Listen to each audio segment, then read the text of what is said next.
Hey, sports fans, Coach Nick here, and welcome to another edition of our live B-ball breakdown show. As always, I'm joined by Andrew Combo Salop. Combo, what's going on, my man?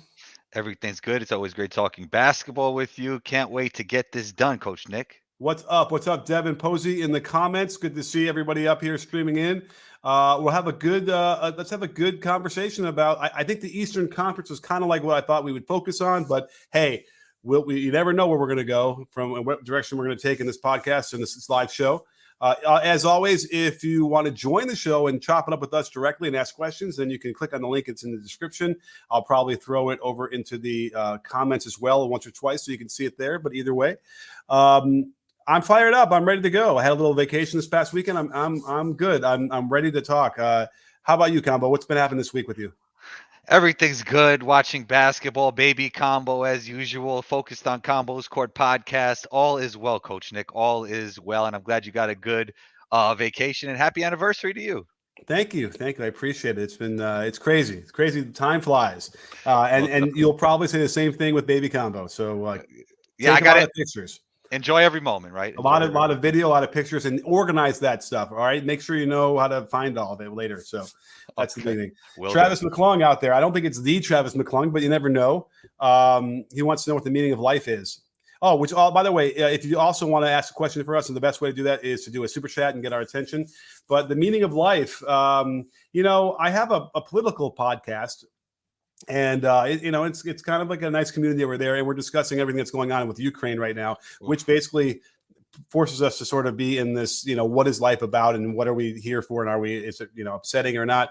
I think what I did say on that podcast, which I think could apply here, is if we're gonna be upset about what's happening in Ukraine, or upset about what's happening politically, or about what's around us, then you need to be able to visualize what the world is that you want it to be, and then you can now work to make it that way. So you got to kind of have that in mind. You can't just sort of rage or scream or yell or be upset or be angry about it. Visualize what you want and then work to get that. And I think that applies to everything, wouldn't you say? Yeah, I would say so. You got to look within first, right? You got to be the person you want the world to be, pretty much. So I would agree with that totally, Coach Nick. I'm actually reading a book called Sapiens right now, which is the history of humankind. And it's interesting, it's the history of all the humans. Sapiens, there was different kinds of humans on Earth at the same time. Just a phenomenal book. I recommend it to you, Coach Nick. I'm not done with it yet. Okay, awesome. I will check it out. Thank you. I always love a good book. And while I was talking, I put somebody in timeout, but then I put the wrong person in the timeout because it jumped before I could change it. So Travis, if you're out there, give me a couple minutes and then you'll be able to comment again. Forgive me. And if you do, I'll keep my eye out and I'll make sure to give you some love. So let's talk about, I did a video today. I didn't quite finish it. It got to be too late in the day to release it, but I'll release it tomorrow morning. A video on the Miami Heat Bucks, Milwaukee Bucks game, which I was really excited to watch. I wanted to see, two powerhouses in the Eastern Conference go at it in Milwaukee. And I got to tell you, with Jimmy Butler being as brutal as he was on offense, and he was just terrible last night. And in fact, I don't know about you, Combo, but I know I could help him with his jump shot. Wow, what would you do? What would you do with his jump shot? What would you work on him with? Is it the energy transfer? Yeah, it's the rhythm. He doesn't seem to have a notion of when he's supposed to lift his arms up in the shot in conjunction with when he's straightening his knees. So it's all over the place, and he hangs on his threes. It's going to be hard to make those if you're hanging before you release. And then he gets into his head a lot where he kind of like gets non-aggressive and sort of, the ball really moves. Like you've seen the Heat offense, right? That thing whips around. Yes, I was going to mention that today. Yep. In fact, there's times when like Gabe, I might actually be getting into becoming a Gabe. Oh my God, I want to put him on my favorite players list and I'm forgetting his last name. Gabe, what's his last name? The point guard. I know who you're talking about. He was hitting a lot of threes last night. Yeah, he did. He hit like a bunch. Gabe. Somebody yelled to me, my goddamn, and they kicked me in my ass for not knowing. I read his name 5 times in the voiceover today. Anyway, we all know what I'm talking about. Gabe Vincent. Thank you. It must be the two. Thank you, Andrew. The two first names always throws me off. So Gabriel Vincent. has a great. He comes around a pick and roll, but like he gets even with the ball screener, and most players would like continue trying to probe, get downhill. He just fires the pass early, and all of a sudden the defense is completely out of position when he does that. And then the ball is flying around the court. But Jimmy Butler is that guy who doesn't really do that. He actually is second in time of possession, or sorry, dribbles per touch. He's second to Hero. So Hero does a little bit of the same thing, but Hero at least will pitch and follow and get get running into the catch. Jimmy catches it and just stops. And like under his notion of I'm going to play like slow, under control, the game's slow for me, whatever, it doesn't really fit a lot of like what the Heat want to do offensively. Do you know what I mean? Yeah, most definitely. A good friend of mine actually works with the Heat when it comes to shooting. He's the Heat shooting coach. His name is Rob Foder. He works closer with Tyler Hero and Duncan Robinson and Max Strus. So I guess Jimmy has to hit him up or you up. But, they pay a lot of attention to shooting there. I know last year they had some of the best shooting numbers. So that's interesting that Jimmy's jump shot hasn't been good. I totally noticed what you noticed with the ball movement. And I think it's even better when Jimmy's out the game. It really swings around the court. Guys are knocking down threes. Those guys like Strus, Vincent, Duncan, those guys aren't really guys that are going to pound the ball. They're going to either pass it, shoot it, drive it. Duncan's going to usually, shoot it. But you're right. And I love the ball movement at times. They played great throughout the whole game, but Milwaukee just didn't stop coming. They never gave up. They were down a lot of the game, but they always kept it close. And in the end, I think they were down 8 with maybe 2:50 left, and they ended up winning, which is crazy. Right. Well, it's crazy for a lot of reasons. One of the big reasons is because the Heat just gave it away and made some mistakes. And we'll talk about that now because, nothing frustrates me more than seeing, just dumb decisions and dumb execution and actually coaching-wise, poor conception of plays. So what happens here is the Heat were bombing from 3 because they take advantage of what the Bucks have been doing for years now, which is give up the most wide open 3-point shots in the league consistently. Now they were number 1 in defensive rating for a couple of years in a row, and then it's slowly been going down. The league is figuring it out, and now they're ranked as low as they've ever been in the Budenholzer era. And what's frustrating is that in the beginning at the end of the game they were outscored by 7 threes, I think. And any team that has scored 7 or more threes on their opponent wins 82% of the time over the last 6 years. Say that again. So if a team scores 7 or more threes than their opponent, the winning percentage is 82%. So it's not quite guaranteed, but that's a huge, you can't overcome 21-point spread or more from behind the arc.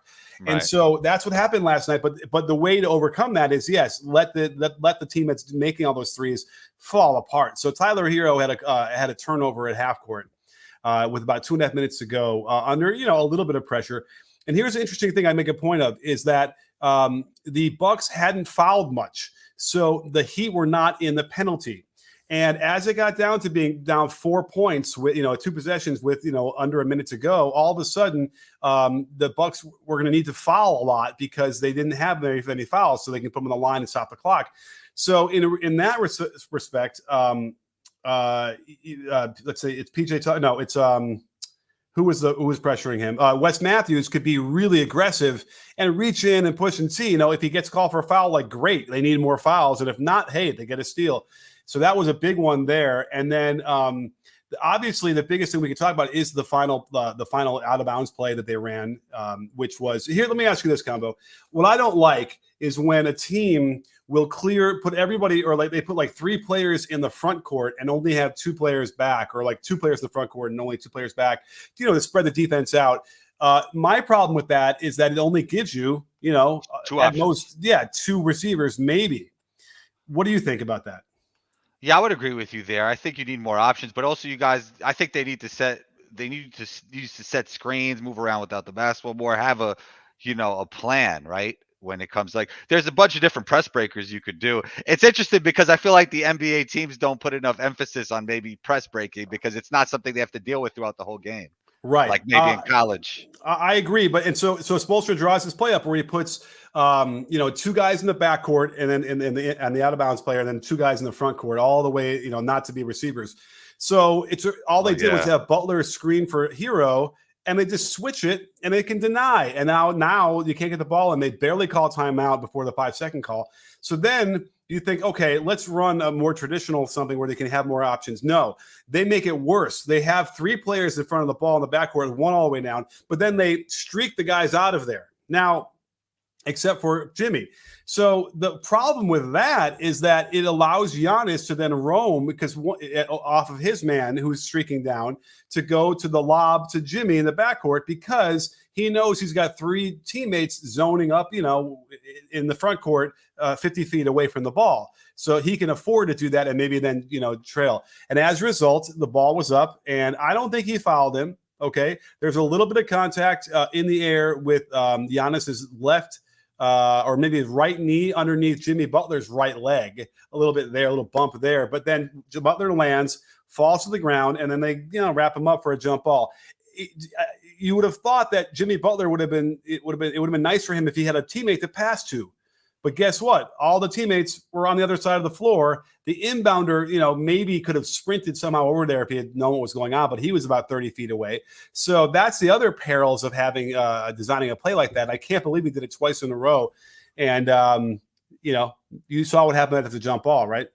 Yeah, most definitely. I mean, Spoelstra is one of the best coaches in the game, so it's kind of dumbfounding. But I agree with you. You definitely need more players as at least to be a threat to catch the basketball and bring it up the court. As an outlet. Now, Ahmed, let's put up. We have our first super chat. Thank you so much, Ahmed Bashir. Very generous of you. Thank you. And you wanted to say, watching the Heat play down the stretch, I could hear me shaking his head all the way from Maine. Yes, you could hear me shaking my head. I get like mad when I see that kind of breakdowns like that and just bad decisions. You know what I mean? I mean, it really frustrates me at that level. Because, okay, so then what happens is, so there was no foul. All the Heat fans are livid because there should have been a foul on Giannis. Now, the league's last 2-minute report says there's a correct no call. There was not enough contact, incidental contact, like to the head a little bit. And then, sorry, I see another, oh my God, I see another super chat, but wait, from the same person. Oh, I see. He did it again. Let's put this one up. Anyway, well, thank you, Ahmed. I hope that you meant to do that, but that's even more generous. Thank you. So anyway, the point being that they come down after the jump ball. Oh, the jump ball is another problem. Are you ready for this? Okay. So they put 3 Heat players on the back circle, which is fine, be ready to get back. And then they put Gabe Vincent on the left side of, I think it's probably Drew Holiday. And then there's Bobby Portis in the back. It's 2 of those players, whatever they are. So what they needed to do was take Gabe Vincent and put him in between those 2 players so that the ball comes to either one of them. Maybe he tips it, maybe he can grab it or something. But instead they had him on the left side of I think it was Drew, who's, so there was nobody in between Drew and Portis. And that just was weird too. And so as a result, they get the tip easily, and Drew just dribbles it up. And now you're in trouble because the Heat are up by 1 and they don't want to foul because the Bucks are in the penalty and they don't want to give the game away on the free throw. So they just kind of let him go down to the basket and score. Now, you saw that shot, right? Yeah, but the great thing about that was kind of Drew didn't rush, right? He was totally under control and played with great poise there. And it kind of put them in, I don't know, it kind of froze everybody, right? Yeah. Now he lowers his shoulder, clears Gabe the heck out of there, and then right. And then lets it up. Now, by the way, the shot was amazing. It had no spin on it, and it was over a great contest. I thought for sure we always see block shots like that where the primary defender is physical, and the guy kind of gets him off, and then by the time he can lift and get it off, the guy blocks the shot. Right. Right. I can't believe. Yeah. And that guy never gets credit. The guy who's bumping him. It's always the guy who blocks the shot. Right. And I could not believe that Bam did not get that block. And then it goes off the glass perfectly in. And guess what's okay? Here's the other problem I forgot to mention was that while they're trying to inbound the ball on that first time, I'm describing Butler and Hero in front of I think it's Vincent inbounding. And before they get the 5-second call, they have to call timeout. Well, again, because they only had 2 potential inbounders or receivers for the inbound pass, they have to call timeout. Do you think that they could have used that timeout with 1.5 seconds left, down 1, and the ball back, and advanced to the half court? I would think so. As a result, they did not have that timeout, and Hero had to throw up a 75-footer. It wasn't even close. So it's like all these cascade of events that you have to think about. You have to know ahead of time and be able to do that. And you can't risk, you're up. You can't risk doing some weird inbound play where you're going to, I'm going to be stretching the floor, whatever. All you have to do is get the ball in. There was 13 and a half seconds left. They had to foul you 3 times. You know what I mean? So that was the other thing. Is it's like it's just weird. They didn't understand the situation as well as they could have, and I can't believe I'm like lighting Spoelstra up of all people. But it was dumb. It was dumb coaching. I'm sorry. Yeah, I mean, look, to me, he's still the best coach in the league, but he definitely made some mistakes there. Tyler Hero is such a talented player as a scorer. He has so many options as a scorer, but I wish he could do a little bit better job of like setting the table and adding a little bit of pinch of those point guard skills to his game, because I think that would take him to the next level. It's either like he has to go or not go at all. He doesn't really know how to set things up. And, it causes Heat problems at times because he plays a lot of minutes and he's a big part of what they do. Yeah. I mean, I like what he does. I'm not sure he's progressed. He was great in the finals. Yeah. And I think he's kind of like the same player now, right? And he's still hyper young, right? He's probably like 22, 23. Well, yeah, he had a down year last year and he's back up. He's definitely the same type of player, but did improve as that type of player, but definitely didn't add enough maybe in terms of like his point guard skills and maybe setting the table at times, Yeah, I mean, and he's 22, so he's young. He's still developing. Even his body is developing. But he's a basketball player. I mean, he knows how to play. He's tough. He's tough. Yeah. Yeah. So, and they're going to need him, a lot. And obviously without Lowry. So here's the big question is without Lowry, and I think I forgot to mention that even in the video, I might have to add that. Without Lowry, with Butler playing terrible, they were giving it to the Bucks. I mean, they had a 14-point lead in the fourth quarter. They should have won this game on the road. That would be a big game. So part of me wants to say, well, the Heat shouldn't feel too bad. They know they had him. And I would think that they know they probably could do something with them in the playoffs too. What do you think? Yeah, because that's the part of the game that's going up and down, and it's not as cerebral, and you don't have to think as much. You're just playing ball. It's closer to like an open run style play. But as the Milwaukee kept it close throughout the whole game, it becomes a more cerebral game. You have to think a little bit more. There are times that you can't just go. It's not just all ball movement. Somebody has to set the table, and they were missing Kyle big time in that game. Absolutely. So, I mean, if a team deserved to win, it was the Heat. Their rotations are on point defensively. I really am impressed. I actually am impressed overall with their team. And I guess what I'm also not so impressed with are the Bucks. The Bucks do not, now you could say that like Brook Lopez changes things, but I got to tell you, like Bobby Portis comes in and does everything that Brook Lopez could do. Right. I don't, and he's hitting threes. He's playing defense. He's grabbing rebounds. I don't know if Brook would give him much more than that at his age. Yeah, I agree with you. I think it really just depends on, I guess it's kind of cliche, what they do in the playoffs, right? This really doesn't matter for how we're going to look back at this team, what they do in the regular season, since they're the defending champs. Yeah, but there's something oddly missing about this, and it's not Lopez. I don't know. I mean, listen, they deserve to win the championship. They played better than Phoenix.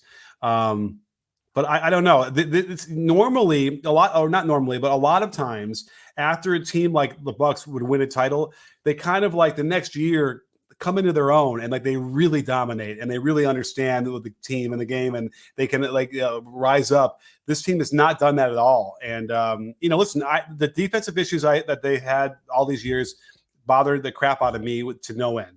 And, last night was no exception where they continued to show that they give up open threes. I mean, it's not like they're giving them only to bad shooters. They're giving them up to the really good shooters too. Now, you might want to say, by the way, the other thing that Jimmy Butler did that was really curious, he took a foul on purpose on Giannis in the last minute and a half. Giannis had shot an air ball. Okay, so first of all, Giannis kind of crapped the bed too down the stretch. He shoots and he fumbles a pocket pass that was open that could have been a dunk for him or a layup or whatever. Then when he gets it back, he shoots a turnaround, fade away from the baseline. It's an air ball, which somehow ends up getting away in the basket on a Portis putback. He misses a layup, with 40 some seconds left to go down by 4. This cold, wide open layup, just missed it. And then, but he did hit 4 free throws that were really, really crucial. And 2 of them were on an intentional foul. Basically, after he airballs that turnaround jump shot from the baseline, from the post, he gets the ball right. They go right back to him, right the same spot. And Butler just takes the foul, puts him on the line, and he hits 2 free throws. Do you know what Giannis's free throw percentage is this year? Nope. You want to guess? 73. It's 76. That's Okay. good. Yeah, He's a that's good free throw shooter this year. And I actually checked, like, well, maybe the last 15 games he's been shooting worse. No, it's almost the same. He's shooting. Let me make sure it's right. Wait a minute. Oh, did I misread this? You're right. He's 73%. What website was I on that I saw 76%? Well, are we gonna give Combo some credit there for just getting right on the dot? Did you? Yeah, you had 73. Yeah, but that's so weird. Was I looking at the NBA's site? Let me look at that real quick. That's weird. Oh man. Hang on. Let me go. Okay, Milwaukee. I swear to God, what would I've seen that it was 76? But why would I think that? Giannis, 73. I misread something here. Anyway, it's not bad. It's not bad enough to take a foul intentionally, and put him on the line in that situation, and especially when you're up, right? And he just shot an air ball from that spot. So, it's frustrating. And Jimmy was probably the culprit a lot of all these issues. And by the way, Tyler Hero had 5 turnovers too, that didn't help them. So, anyway, I would feel like there's something up with the Bucks. Giannis could dominate a game and they don't win, or they don't win convincingly like they should with a guy like that. So I don't know what it is. And everyone's going to call me a Giannis hater. I was the first guy to be on the bandwagon for Giannis. So I don't want to hear any of that crap. But there's something now that I feel like, and he's shooting threes better. Let me see. Giannis is shooting threes at 30%. He hit one last night. So, he's enough where people are kind of having to think about it. 30's not absolutely horrible, No, right. Yeah. It's not like Russell Westbrook territory. So, anyway. They're missing a guy. They don't even have anybody like remotely similar to Kyle. Like, even if they had a Kyle type player, like a floor general type player, that would help them out a lot, because I don't think they have anybody like that. No, right. Yeah. Kyle Lowry would have probably ensured that win, I would imagine. So you have to think that the Bucks would be concerned, in my mind, at least, with playing them in the playoffs. We're almost at the playoffs. Do you realize that, Combo? It's crazy. It is crazy. I mean, we're March Madness, man. I don't even have to, I'm not even ready for that. A lot of basketball to watch. Yep. Yeah. So the question is, we don't know, because let's say the Heat are number 1, and then Milwaukee's 4th. So they would end up in the second round. Who would have thought that the Nets and we're not going to talk too much Nets and Lakers, but who would have thought the Nets and Lakers record would be like this at this point of the season, right? It's absolutely crazy. Well, hang on. We have a super chat real quick. Justin D, thank you. Wow, very, very generous. Thank you so much. Hey, Coach, I disagree with this take. Awesome. He shot 60% from 3, and the Bucks still won. Bucks played Jimmy and Bam perfectly, and I expect a realistic 3-point outlook for Miami in a series. Okay, so that's interesting. So here's the thing. You could say that they shot out of their mind from 3 and the Bucks still won, but why did they shoot out of their mind? Because the Bucks gave them so many wide open shots. And that's the other thing about them giving up, certain players open shots to dare them to shoot it per se. If you're a 31% 3-point shooter in the NBA, that doesn't mean that that's what you're going to shoot if you're wide open from some of those spots. You're going to shoot better than that. And you want to start gambling with that kind of stuff. That's what makes me frustrated. I know there's certain players that, not a huge subset of the NBA, but some you do. But most players, they're going to knock down that shot, 38, 39%. If they're wide open, they can lick their thumb and check the wind. So I feel like there's a inherent flaw in that strategy, even though I bet you whoever came up with that strategy was looking at the predictive field goal percentage based on all things considered. I don't know. I just never felt comfortable with a team that gives up so many threes and on purpose, basically. Yeah. What do you think league-wide average is for 3-point percentage? 37%? Yeah, it's usually around 37. Yeah. We had someone wants to come on the show. Should we bring him on? Bring him on. All right. Well, let me first get thanks for the super chat, Justin. We appreciate it. Thank you so much. Now let's bring in I Remain Unimpressed. Bring him on.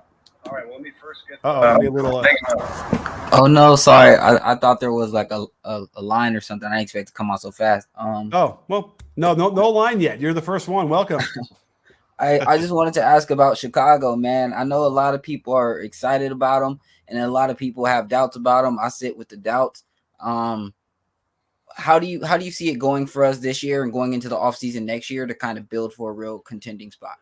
Combo, you want to jump on that first? Yeah, I mean, I think health is a big part of it. I think if they were completely healthy, they would definitely be a contender in the East. But then I don't know from what I see from the Sixers so far. So the Sixers might be really tough. But, it all depends on health. I think Caruso is great. DeMar is definitely an MVP conversation. Coach Nick, what do you think they have to add in the offseason if they're not legit contenders right now? What do you think? A backup center or a backup big who can play defense, maybe block some shots. That's the one thing they need, because right now, if they're all healthy and they get Caruso and Lonzo back, that it has to be perfect, and they could actually do a lot of damage. But it needs to stay perfect, and not only just health-wise, but like they all have to be on the same page. They all have the same chemistry and the rhythm like they showed earlier in the year, which might not come back quickly enough before the playoffs start. So, they have to get good coaching out of Donovan, which Donovan is a good coach, but sometimes there's some issues there too, where it makes me scratch my head.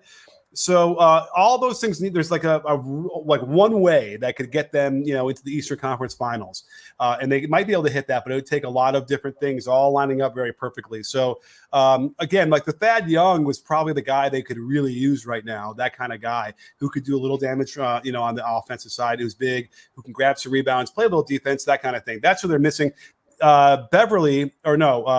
Patrick Williams, I suppose they hope is that guy, but I haven't seen enough evidence. So what do you think about that? I remain unimpressed. No, those are all right. Like I think about those things on the daily, it's my team. So I notice a lot of things you said about the coaching and Billy and decision making. Sometimes it just leaves you out of it. And then the lack of the inside presence is still a big problem. I try not to get too far ahead of us, because I think this year was really just a test out season for the team, and it went extremely well. So I don't want to say we're just going to up and change things next season, but I do think this might have been a year to get DeRozan some shine and maybe shop him over the offseason, but I'm not sure if that's still the plan after this performance. Shop him? Yes. Wow. It's crazy though. I mean, he is having an MVP type season, and there's a lot of Knicks fans saying now that, it's all hindsight, that they should have shopped Julius last year, right? So I guess he's kind of thinking in that realm. Oh, as if DeRozan will then revert. Yeah, well, DeRozan has always been really good, maybe not this good, but yeah, that is interesting. Do you think this is sustainable? Like, I'll ask you, I remain impressed, and I'll ask Coach Nick, do you think this is sustainable from DeMar for the next 2 or 3 years? You go first, Coach. Here's the thing. I remember a couple of years ago when he really started doing a lot of damage on those really contested mid-range shots, and I kind of had to shrug and be like, these are his shots. He can make those no matter how contested they are, short of getting blocked. Like, he was making them, and I get it. They're 15 feet away, 18 feet away. Those are makeable shots, even if the guys are in his face. So I've accepted that from him, that he can do that. That stretch he had with 30, 35 points minimum and 50% shooting, obviously that's insane. But for him to come in and take the team over from Zach LaVine so quickly and so easily tells me that, I think he could sustain that.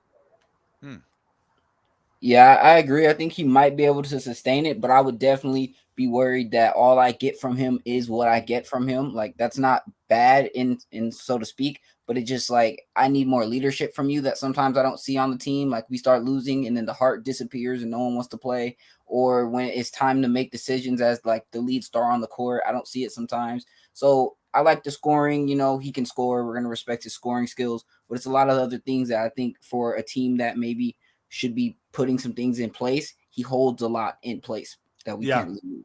Well, you know what? I suppose they're going to be watching the playoffs really carefully here to see if it is what it is. Because remember, he's also got the reputation of being a guy that doesn't come through in the playoffs. And if it happens again this year, a la Randall, gosh, that would be fascinating. And you know what? From a business standpoint, at the very least, shopping him would be the right thing to do, right? To see what's out there, what's he worth. So that's fascinating. I haven't ever even considered that, but yeah, that would be a thing. If he ended up shooting 33% and scoring 15 points a game in a first round playoff loss, that could happen. That's interesting. Right. So we'll see. And combo with the good knowledge, I didn't even know about the Knicks movement like that, but that makes sense. They're tired of Julius. Yeah. Appreciate you guys. Thank you. Take care. Let's go back to our side-by-side. So, all right, that's good stuff. You know what I wanted to mention? I really appreciate Zach LaVine embracing DeMar, because he's so, he kind of took his shine a little bit, if you want to say, and it doesn't seem to be bothering Zach at all. And he's been playing unselfish basketball and still able to get his points. So kudos to him. I really appreciate that from him, because he's like a driven guy. You could tell he wants, like, he's one of those guys that if it's realistic or not, he seems to be one of those guys that want to be the best player in the league. And for him to embrace DeMar like that, I really appreciate it from him. I think that's been great.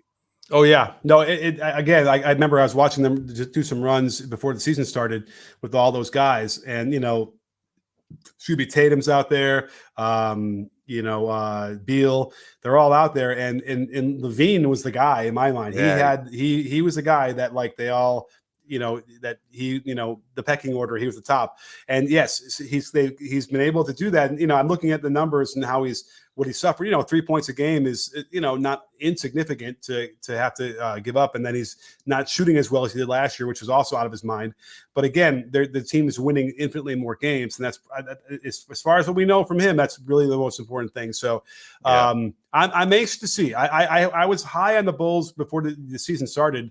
Not many people, I guess, were, but I do feel like they have a legitimate shot to make some noise. But again, it has to kind of be perfect. They have to have everybody healthy, and they have to have enough time before the regular season ends to get that chemistry back. But yeah.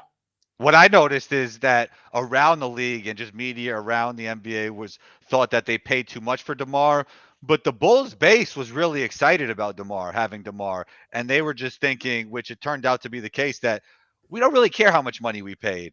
We just have this guy, and we think he's going to be great for us, and he ended up being great. Yeah, absolutely. When it works like that, it works. You should be happy, because there's so many versions of that where it doesn't work at all, right? And so when you get something like this, it's like that's just the chef's kiss of really have to embrace that, because it's important. I'm going to tweet this out, letting everyone know we're still out there. We're still live now. Join us.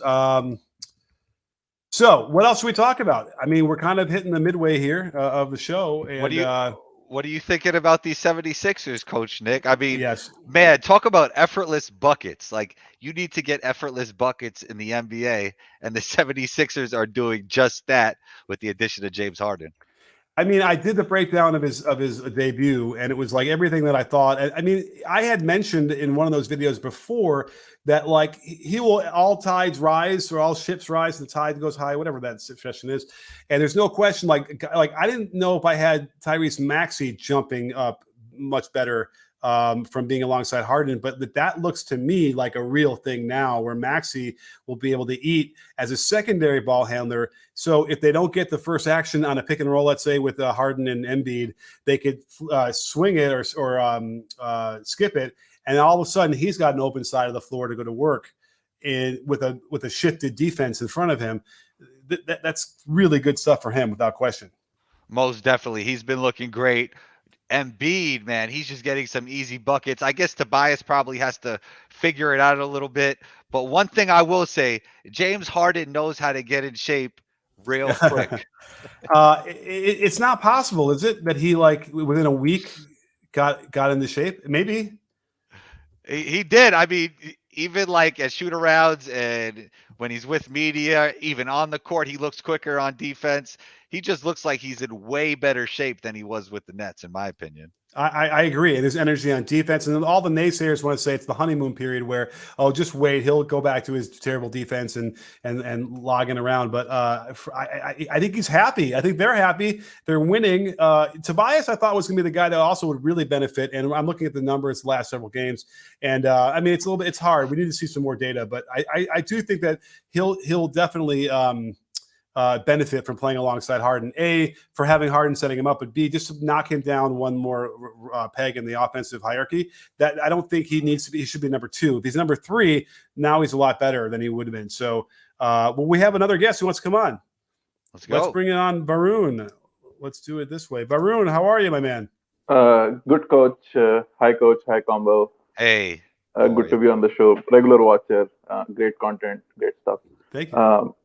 Just wanted to ask about, from an Eastern Conference point of view, about the bottom half of the playoff teams, because 5th, 6th, 7th, 8th are going to be really tough. So which matchup do you think teams would not want? Like which teams, like match up really well against which team. So like Boston is playing really well. Of course, Brooklyn is going to be in the mix. Cleveland's paint like thing will be really a nightmare for a team to handle. You don't want to go to Nick Nurse's Raptors in the first round, right? Like, so the playoff, like I feel these bottom teams are really well placed. So which matchups you're looking forward to, and like which will be tough? Combo, do you have anything in mind right now off the top of your head? I mean, like, I haven't been high on the Celtics for years, but they're playing really well, and I think that's going to be really annoying, especially with them on defense, right? Their defense has been great. And on top of that, as much as I'm not as high on Tatum and Brown, they still have those two guys on offense. So I think that's going to be a pretty tough team to play against when it comes playoff time. I did a deep dive on the Celtics because I'm doing a video on them too to explain how they're the hottest team over the last 15 games in the league. One of the big changes they made when they started this run was cutting someone's minutes kind of severely. You want to take a guess on whose minutes those were? Tell me. Marcus Smart. He went down from like 33 to 27 minutes. Definitely on Coach Nick's favorite player list. Oh, yeah, definitely. Definitely somebody was watching one of my videos and said, hey, we should listen to this guy a little bit because – and by the way, as a result, Marcus Smart has now blossomed. So I would think that the Celtics might be one of those teams that nobody wants to play, but I can't wait to see the Sixers and the Nets play. That would be a great, if the Nets can even make it, that would be poetic. The ratings will be off the roof for that, right? Yeah. Right. So Barun, so that's one big one I would love to see, just even from the storyline standpoint. Other than that, let's see here. I mean, matchup wise, it's like, the Bucks still have this formidable defensive matchups where they can get Middleton and Drew and Giannis guarding the three best players in the other team and really cause problems that way. So that's always going to be a thing for teams like the Bulls. The Bulls, can they match up well enough against that kind of defense? And then, the Raptors are probably one of those teams. Oh, go ahead.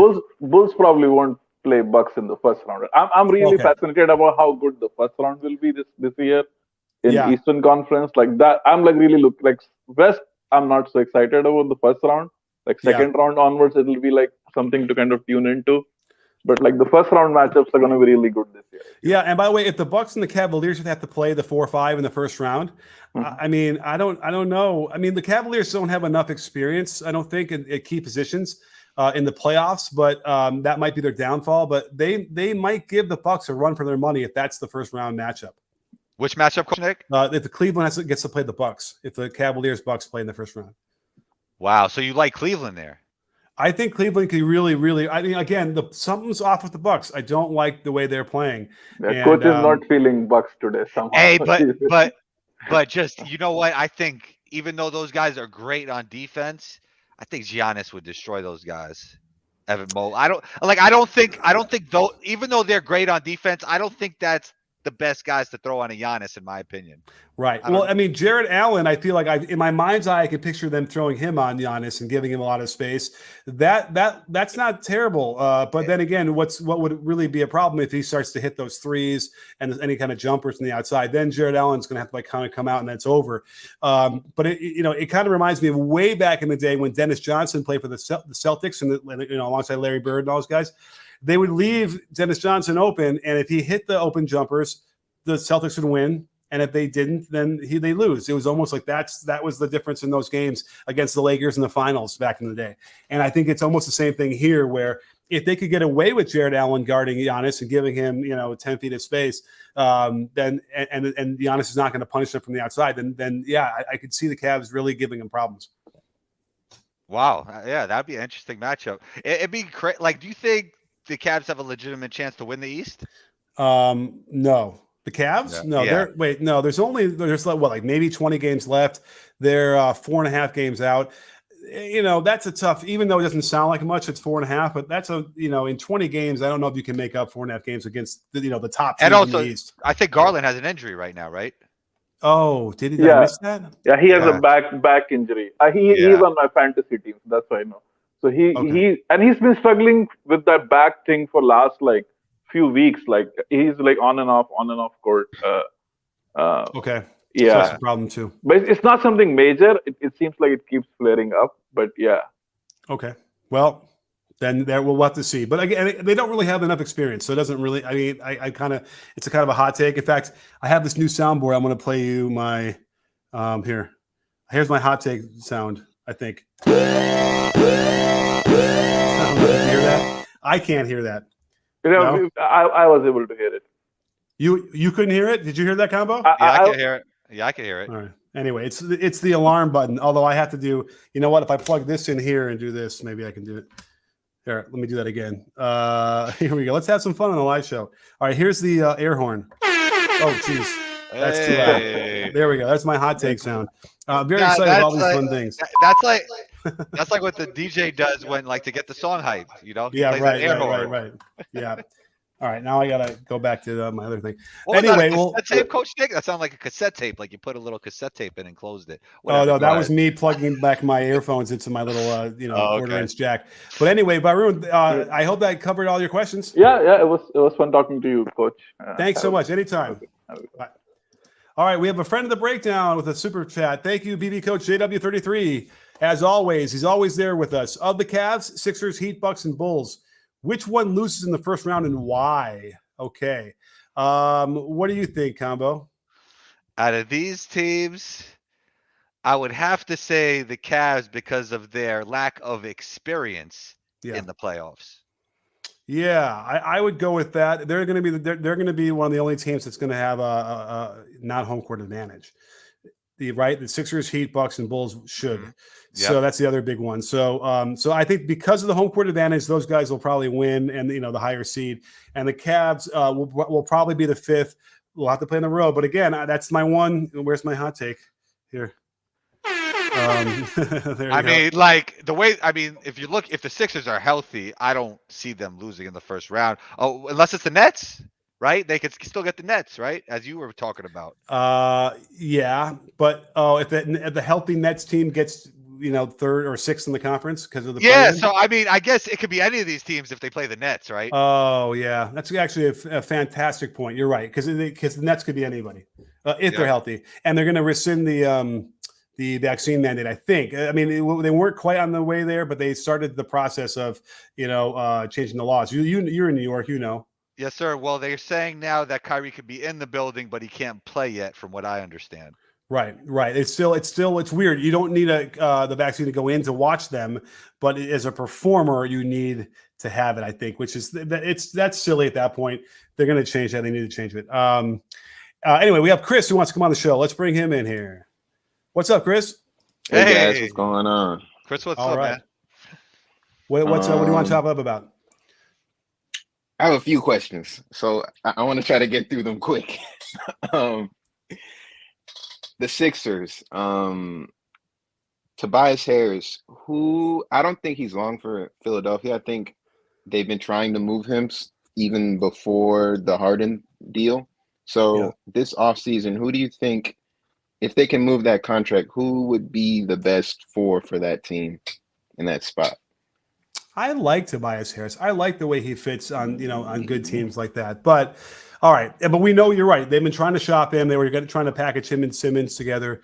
Combo. You have any ideas? I mean, they need Tobias Harris type player, so I agree with Coach Nick. But right. But on top of that, I don't think they're gonna be able to move that contract. Like that contract, he's a max player, right? Exactly. And the thing, he doesn't play like a max player. It's like what does he do? Like he disappears too many times in games. He's not a great defender. He's three. He's not really a three. He can't really shoot threes. Like he can, but he provides spacing, right? Well, let's see. This year he's shooting 35%. Last year's at 39%. Well, Coach Nick, I don't think it's always the numbers. Like if you see Tobias Harris, you're gonna have to close out. Right? Yeah, that's a good point. Yeah, he creates the space that they need because you got to honor that. Yeah. And by the way, as a third player, as a third guy in the hierarchy, like that's a good spot for him where he doesn't look as good when he has to be number 2 like he had been most of the year.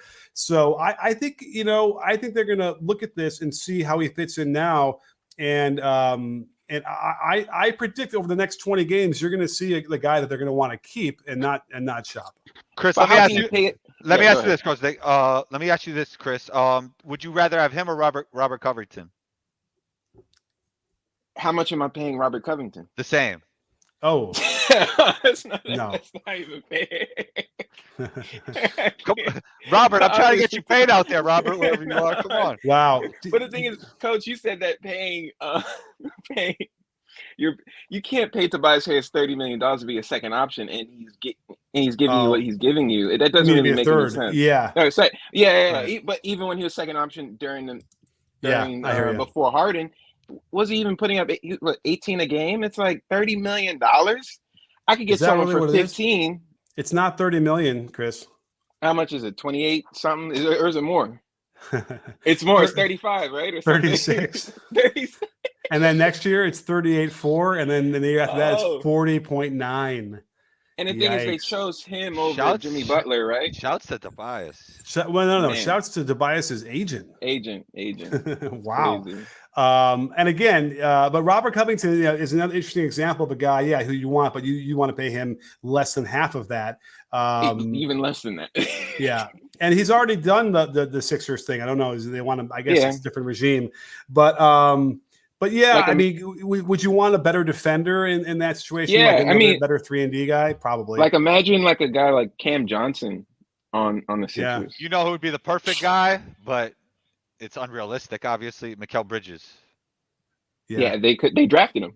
Yeah, and exactly. They traded him. His mom worked. His mom worked for the organization. They let him go. It's crazy. What was that trade? Remind me. Does anyone know? That was Zaire Smith, right? Oh, the Zaire Smith trade. Really? They bet on upside, right? Wasn't that it? And he's not even in the league anymore. That's crazy. Right. I can tell you that right now, Mikal Bridges. I mean, I liked Mikal Bridges from the beginning. I don't think I was sure he's going to be a starter like on an NBA Finals team so quickly. Let's see here. He was, he traded for Zaire and a first round pick. In a first round, yeah. Wow, that's crazy. That was a crazy trade. But it's the Villanova guys. You have to bet on those guys. Those guys can dribble, pass, and shoot. So absolutely, just like the Virginia guys. I wouldn't bet against them. But bad news for the Nets because Joe Harris is now out for the season with ankle surgery.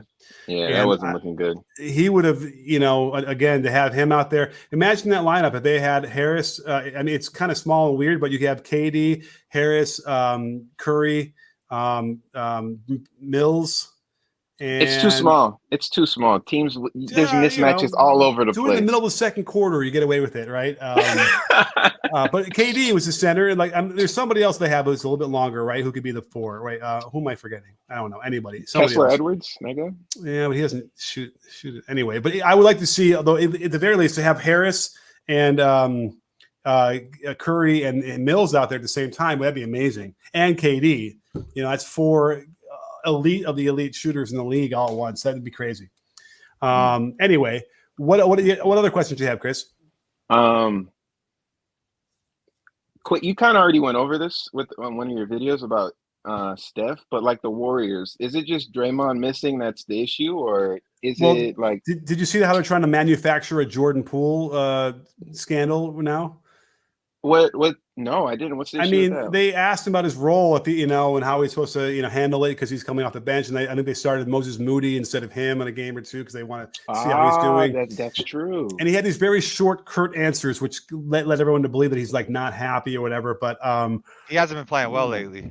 Yeah, that is true. He started the season off great too. Oh, I know, and I was in his corner, and I still am. He'll figure it out. But listen, Draymond is arguably the greatest, defender ever. Absolutely, his generation, this era, whatever you want to call it. Him and Scotty, I would say. Yeah, Scotty Barnes or Scotty Pippen. Okay, it's Scotty Barnes to be. Yes, and Scotty Barnes is on one lately. Oh, I know. And now I'm starting to wonder if Cade Cunningham is my guy anymore.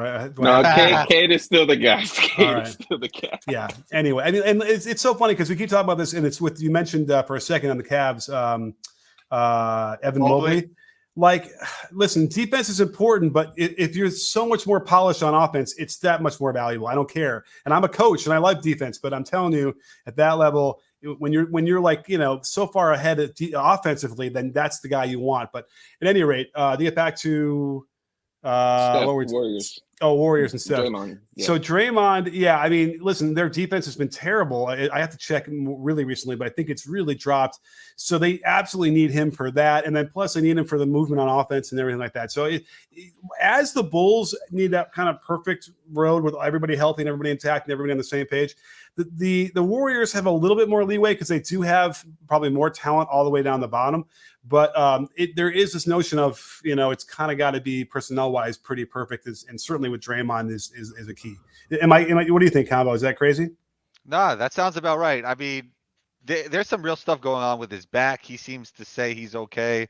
But I agree with you everything when it comes to Draymond. On offense, he's their engine. He's like their point guard. Yeah. And on defense, as you said, to me personally, he's the best team help defender ever. Like he can really anchor a defense. And he's great on the ball as well. So, yeah, they're missing a lot with him. And I guess people are really starting to realize, like, how important that guy – I guess everybody always knew, but it's quite apparent right now with him missing. And he keeps people in line. So that's the other leadership part that and by the way, he does it. It's funny because he played for Izzo, and then, the whole Izzo thing always comes up. But I think he's transcended the anger and disgust part of the Izzo thing and is able to make his point across without using some of those techniques. But he certainly, in that Chris Paul way, holds people accountable, and that will help you at that level when you're trying to get that next step up and play, over your heads and play against the better teams. I have a thing about Izzo. Can I throw this out here? Because I know people have always come screaming at me. So the response when I criticize Izzo for using anger and disgust as I guess a primary communication method is that the players love him. Right? They always say that. They always go back there. They give him a hug. They love being around him. They love him. They love him. Love him. So obviously he can't be doing anything wrong to them. And I finally figured it out. I was thinking about it, and I realized that just because they love him doesn't mean that the way he coaches them is allowing them to reach their full potential. They don't know that they haven't reached their full potential, and he's kind of, getting in the way of that with the methods. It doesn't mean they don't love him. Doesn't mean they won't want to come back and give him a hug and play and celebrate him or whatever. But I think that's the other thing I wanted to say that somewhere, I guess, during the show is that it's like that doesn't matter. That's not the proper retort when you're trying to defend a coach who coaches that way. Does that make sense? That makes sense. But to me, like 90% of college coaches about 20 years ago coached like that, right? Yeah. Yeah. Well, maybe 80 or something, but yeah, it was a prevalent way. Certainly wasn't questioned if you did it that way. Everyone's like, no. Is it? What would you say the percentage is today? Like 40, 50, 30, 40? I mean, the real extreme, like Mike Rice kind of guys, right? Those guys are gone.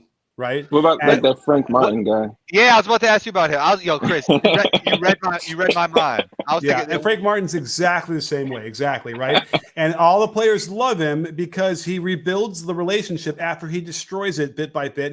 He's an expert at that, just like Izzo is, which to me is, got to be emotionally exhausting to go through that. And it has to. We know, scientifically, when you measure how the brain reacts in situations when they're presented with that kind of anger and disgust, you cannot perform at your best. You might perform well, and you might think that you're like, oh, I need that to play hard, but there's more on the table that you're leaving because of that most of the time. If you're some rare bird that can somehow, unlock your flow state by being in that situation, then great, but almost nobody can do that. And so, anyway, that's what we're talking about. And then someone in the comments that says, "Jesus, Coach Nick, it's okay to yell at a kid sometimes." Yeah, it's okay, And there's ways to yell and use, what's the word?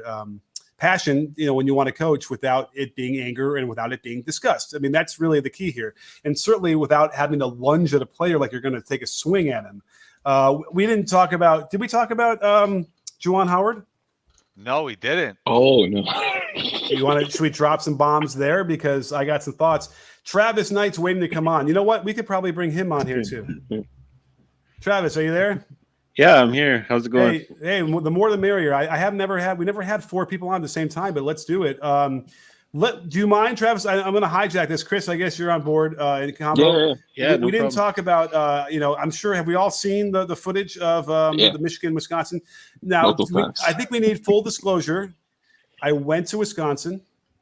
I was a basketball manager at Wisconsin. I have set foot in the Kohl Center, but I wasn't there when I was a student there, so I'm not really connected to at all. But I don't know. I'm going to kick it off. One thing I want to tell you right now is he got into this altercation last year too. Remember, it didn't come to a swing, but it came to almost the same thing. And he wanted to try and use the fact that he was from Chicago as justification almost. I'm from Chicago. Now, I'm not from where he is from in Chicago, and I fully admit that. But Chicago gets so much crap as it is now, and from like the last president and all that kind of stuff, that it's like it just frustrates me to no end that he wants to sort of portray this notion of Chicago being like, you put your hands on me, then we're allowed to just start swinging or whatever he's saying. I don't know. Let someone else throw something else into the ring. What do we want to talk? How do you want to say this or analyze this? I listened to a podcast with Jeff Goodman. He was explaining. He had a player on, and they explained the whole situation about how the Wisconsin coach put, was it the second unit, guys who don't really play in, and Howard was pressing with his starters, and that's what basically started everything. And I guess during I think the handshake stuff is kind of dumb. I don't know why they still do it in college and stuff like that. I don't think it's necessary. It's funny that they got rid of the suits, but they kept the handshake after the pandemic, right? Well, listen, I don't mind the notion of sportsmanship and student athletes, congratulating each other and being the bigger person. That's not real sportsmanship, Coach. Real sportsmanship is on the court, right. I mean, the irony is that Izzo weighed in too, thinking, all they ever do now is just they eliminate stuff. Well, they can't do the handshake, right? We're just going to get rid of it instead of teaching these kids how to be, sport, whatever. But here's the thing you missed out on. The Wisconsin team was up by 15 seconds to go. The bench, the walk-ons were on. Two starters from the Michigan that were pressing, and in order to avoid a 10-second call, he had to call timeout. Now, what I don't understand is why it's an affront to your humanity or to your masculinity that the other coach does something that's perfectly legal and within the rules of the game at any time. If he has a timeout, he's allowed to call it. And even when you're up big and you're calling a timeout, for whatever reason, so what? We saw the Wisconsin coach, and here's what the Wisconsin coach, he explained what he was trying to do, which is why he put his hands on Juwan in the beginning, was he wanted to tell him why he called that timeout because he knew that Juwan was really upset. Yeah, exactly. Juwan Howard was upset 20 feet before they got anywhere near him, right? He shouldn't have said anything. He should have just let him be. Oh, the coach? Yeah. It's not the best place. What do you think about the suspension number, though? Do you think it should have carried over into the playoffs, or are you okay with just 5?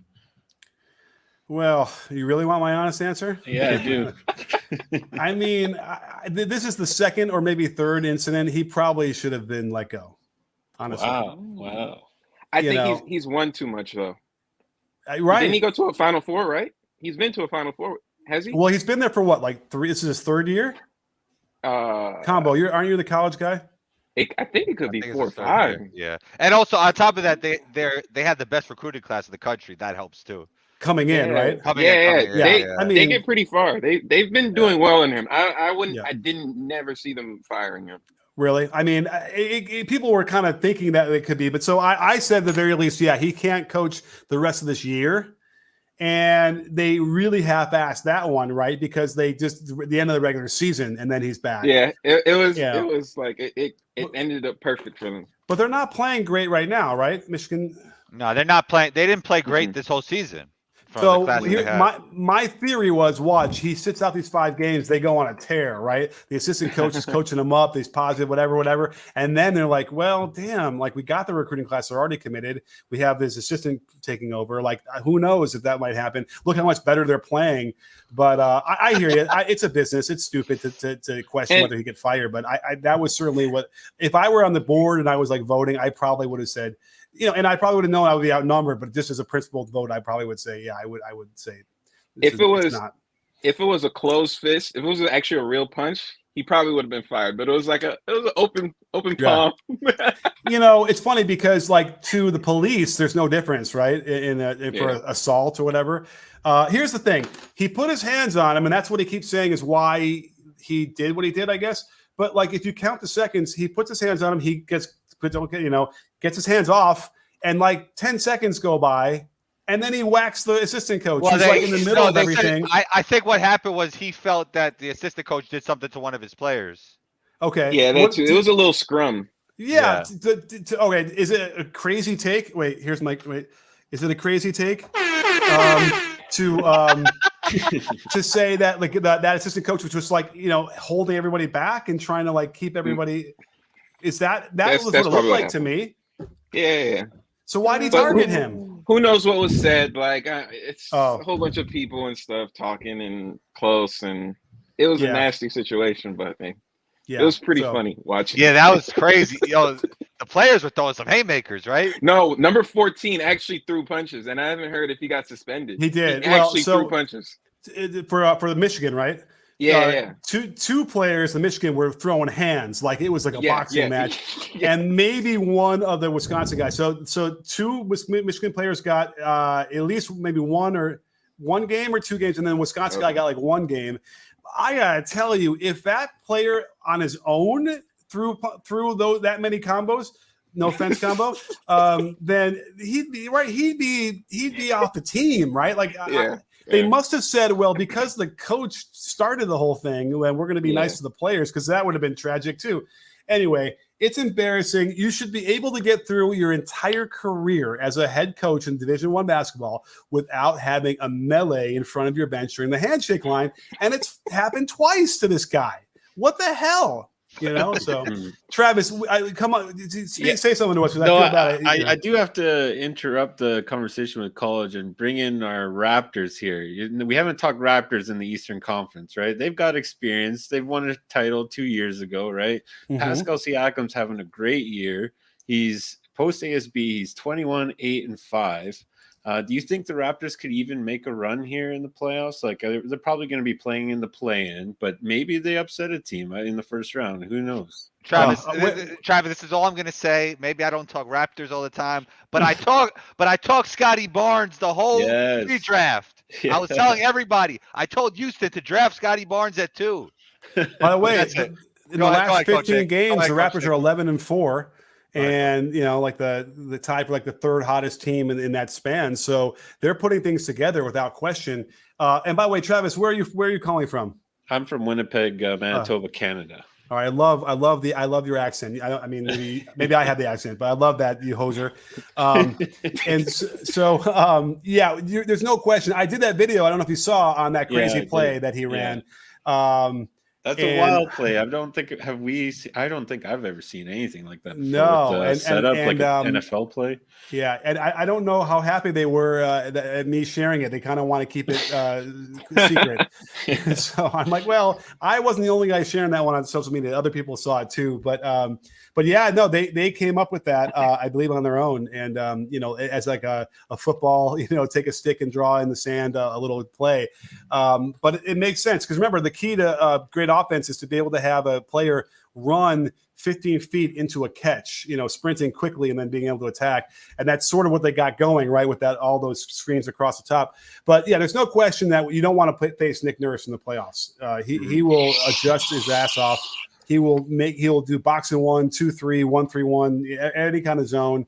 And then defensively. So the question is, can Fred VanVleet be the guy? Can he run that team and do it? I think so. Yeah, I have confidence. He's also been electrifying too this year. But it's Pascal that's kind of surprised me, like after the playoffs that he had, and I think he's bouncing back and adapted some new skills to his game. So I don't know. We'll see what happens. But I'm excited. Wait, what skill are you seeing from him recently? It's really his dribbling, like his handling has gotten much better, I think, at least personally. It's just the way he handles the ball. It seems a little less janky, or, like he has a lot more control over it. It seems like a lot less like kind of, I don't know, kind of wacky. It's hard to describe his game. Like he's so unique. Travis. Right. Can I ask you about Delano Banton?